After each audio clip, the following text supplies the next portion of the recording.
موسیٰ اور بورہی اماں کا مشہور واقعہ دل کو ہلا دینے والا اور یقین کو مضبوط کر دینے والا قصہ ہے۔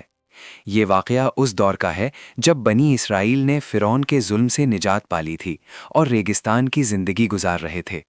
ہر طرف ریت ہی ریت، تیز دھوپ، سخت سفر، اور ان سب کے درمیان اللہ کے نبی اپنی قوم کی رہنمائی کر رہے تھے۔ حضرت موسیٰ کی زندگی قربانی، ہمت، صبر اور اللہ پر یقین کی ایسی روشن مثال ہے جو تاریخ کے صفوں پر ہمیشہ کے لیے نقش ہو چکی ہے۔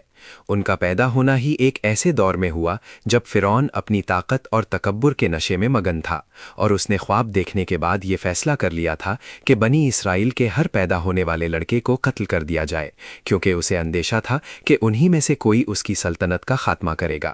اس وقت بنی اسرائیل سخت مظلوم تھے اور مصر کی زمین پر غلامی کی زنجیروں میں جکڑے ہوئے تھے۔ ان سے سخت محنت لی جاتی، ان پر ظلم ہوتا اور ان کی زندگی عذاب بنی ہوئی تھی۔ اسی خوفناک ماحول میں حضرت موسیٰ پیدا ہوئے۔ ان کی والدہ کے دل میں اللہ نے الہام ڈالا کہ جب خطرہ محسوس ہو تو اپنے بچے کو صندوق میں رکھ کر دریا کے حوالے کر دینا اور غم نہ کرنا، کیونکہ اللہ اسے واپس لوٹائے گا اور اسے اپنا رسول بنائے گا۔ ماں کا دل کانپ رہا تھا مگر یقین مضبوط تھا۔ چھوٹا سا موسیٰ صندوق میں رکھا گیا اور دریائے نیل کی لہروں کے حوالے کر دیا گیا۔ نیل ریور کی لہریں اس صندوق کو اٹھا کر اس محل کے قریب لے آئیں جہاں فرعون رہتا تھا۔ محل کے لوگوں نے صندوق نکالا اور جب اسے کھولا گیا تو ایک نورانی چہرہ چمک رہا تھا۔ فرعون کی بیوی نے اس معصوم کو دیکھ کر اپنے دل میں محبت محسوس کی اور کہا کہ اسے قتل نہ کیا جائے۔ شاید یہ ہمارے لیے فائدہ مند ثابت ہو یا ہم اسے بیٹا بنا لیں۔ یوں اللہ نے اپنے وعدے کے مطابق موسیٰ کو دشمن کے گھر میں ہی پناہ دے دی۔ بچپن میں جب کسی دائی کا دودھ وہ قبول نہ کرتے تو آخر ان کی اپنی ماں کو بلایا گیا، جو ظاہری طور پر اجنبی تھیں لیکن حقیقت میں ماں تھیں۔ یوں اللہ نے ماں اور بیٹے کو پھر ملا دیا اور موسیٰ محل میں پرورش پانے لگے۔ وقت گزرتا گیا اور جوانی کی دہلیز پر قدم رکھتے ہی ان کے دل میں مظلوموں کے لیے درد اور ظلم کے خلاف نفرت ابھرنے لگی۔ ایک دن انہوں نے دیکھا کہ ایک قبطی آدمی بنی اسرائیل کے ایک فرد کو مار رہا ہے۔ موسیٰ نے مظلوم کی مدد کے لیے مکہ مارا جو اتنا سخت تھا کہ قبطی مر گیا۔ موسیٰ گھبرا گئے اور اللہ سے مغفرت مانگی۔ اگلے دن جب پھر جھگڑا دیکھا تو بات پھیل گئی اور فرعون کے دربار تک خبر پہنچ گئی۔ موسیٰ کو مشورہ دیا گیا کہ شہر چھوڑ کر نکل جائیں۔ وہ خوف اور امید کے درمیان مصر سے نکل کر مدین کی طرف روانہ ہوئے۔ راستے کی تنہائیوں میں ان کا سہارا صرف اللہ تھا۔ مدین پہنچ کر انہوں نے دو عورتوں کو دیکھا جو اپنے ریور کو پانی پلانے کے لیے انتظار کر رہی تھیں۔ موسیٰ نے ان کی مدد کی۔ بعد میں ان کے والد نے انہیں بلایا جو نیک بزرگ تھے۔ انہوں نے موسیٰ کی امانت اور طاقت دیکھ کر اپنی بیٹی کا نکاح ان سے کر دیا اور کچھ سال تک موسیٰ وہاں سکون سے رہے۔ پھر جب واپس مصر کی طرف روانہ ہوئے تو راستے میں کوہ طور پر ایک عجیب منظر دیکھا۔